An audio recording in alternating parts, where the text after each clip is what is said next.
In 1867, Russia handed the United States a territory nearly twice the size of Texas for $7.2 million, and it was actually a brilliant move.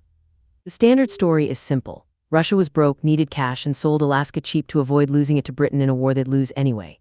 Textbooks call it Seward's Folly, Secretary of State William Seward's foolish purchase of an icy wasteland. But that framing gets the incentives backwards. Russia wasn't desperate, they were terrified. And the buyer wasn't swindling them, he was paying them exactly what the land was worth to keep it out of British hands. Let's start with the accepted version. By the 1860s, the Russian-American company, a fur-trading monopoly chartered by the Tsar, was hemorrhaging money. The sea otter population had been hunted nearly to extinction. London and Washington were circling. Britain controlled Canada. The U.S. was eyeing westward expansion. Russia held a giant slice of North America's Pacific coast with no real way to defend it, so they sold. Clean narrative. Wrong emphasis. Here's what's missing. Russia knew exactly what was about to happen. The Crimean War had just ended in 1856. Russia had been humiliated by Britain and France. They learned a hard lesson: you can't defend a territory you can't reach. Alaska sat 5,000 miles away across open ocean. Britain sat 50 miles away in Canada. Do the math. The Russian foreign minister, Alexander Gorchakov, ran the numbers cold. If Britain wanted Alaska, they'd take it, not through purchase, through military occupation. Russia would get nothing. Their only move was to sell it to someone Britain couldn't fight. That someone was the United States. Seward understood this perfectly. He wasn't buying a wasteland, he was buying a strategic buffer. The price, $7.2 million, wasn't a steal. It was a negotiated figure that reflected exactly what the land was worth in the context of geopolitical reality.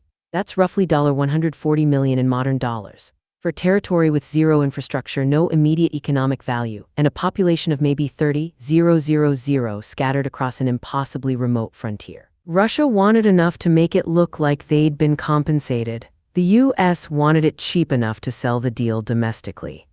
Both sides got what they needed. Russia eliminated the risk of a British takeover and kept some diplomatic capital. The U.S. blocked Britain from expanding further into North America and secured the Pacific coast. Nobody in this story is stupid. Look at what they were actually paid to do. Now flip to the real calculation. Britain in the 1860s was the world's dominant power. They controlled Canada, Australia, India, vast stretches of Africa. They had the naval capacity to take Alaska anytime they wanted. Russia knew this, so did Seward. The question wasn't whether Alaska had value, it was whether it would be Russian, British, or American. Seward made sure it was American. The domestic backlash was fierce. American newspapers called it Seward's Folly. Congressmen mocked the purchase. Nobody saw the oil reserves beneath the Alaskan soil because the technology to extract them didn't exist yet. Nobody knew about the gold. The strategic value was invisible to the public, but crystal clear to anyone reading the map. Within decades, the Klondike gold rush turned Alaska into an asset.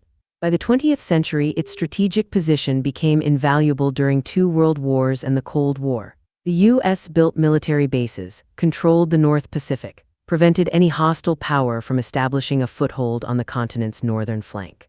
Russia, meanwhile, had made the only rational choice available to them. They converted a liability into liquidity. They blocked British expansion. They preserved their dignity. In retrospect, selling Alaska might be the smartest thing Russia did in the 19th century because the alternative was watching Britain take it for nothing.